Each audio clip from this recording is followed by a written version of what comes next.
Hey everybody, welcome to another comic book review. In this video, I'll be talking about the third omnibus of Mike Mignola's Hellboy. This one is called The Wild Hunt.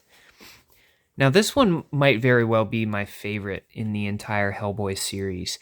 Um, this story follows Hellboy after being stranded at sea in the previous volume, the previous omnibus, Strange Places, and it picks up with him kind of being adrift. He came up on land and he's hanging out with some people, and Igor Bromhead is still kind of doing his thing.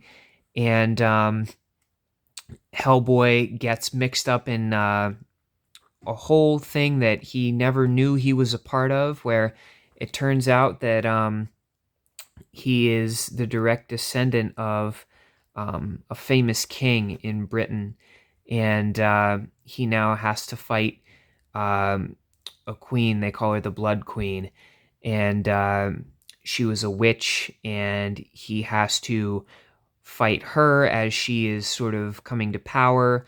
He fights the Baba Yaga after a situation in one of the short story collections where he took out her eye, and so now she's back, and there's this whole big thing, and this is easily the biggest of the omnibus editions. It comes in at over 500 pages, and I think that's one of the reasons I like it so much, is because it feels the most epic out of all of the volumes in this series.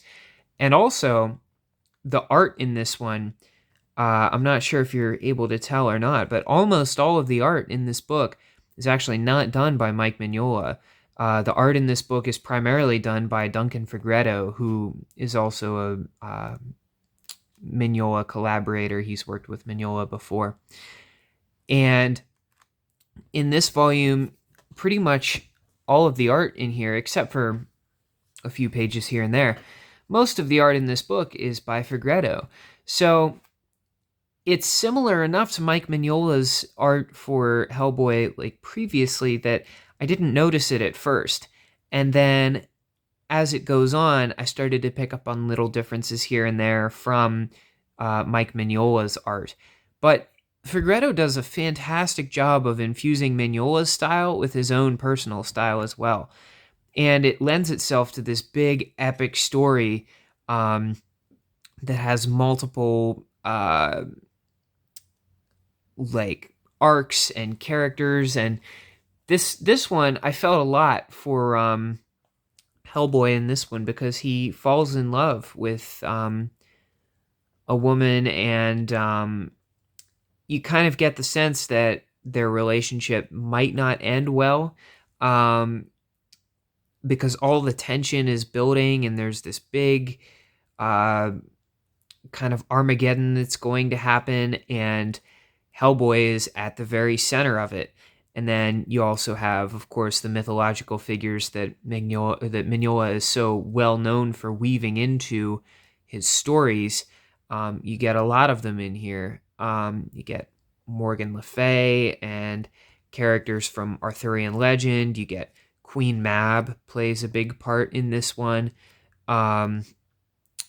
There are a lot of things that I really, really appreciate about this particular volume. I think as it stands now, I'm pretty sure this is probably my favorite of all the omnibus editions in Mike Mignola's Hellboy series, because there's a lot of story to take in, but it also feels simple enough to the point where it's easy enough to follow, unlike some of Mignola's other stories in the Hellboy universe.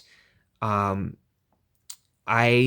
generally really, really liked this volume, and there are some pacing issues here and there. There's some things that I think go on for a little too long, story elements that maybe could have been cut a little shorter, just to help with the general flow of things. But overall, this was a pretty solid read. I definitely think that The Wild Hunt Omnibus Volume 3 is my favorite out of all of the Hellboy volumes so far.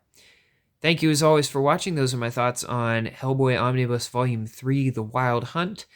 Hope you enjoyed, and look forward to more reviews in the future. Have a great day.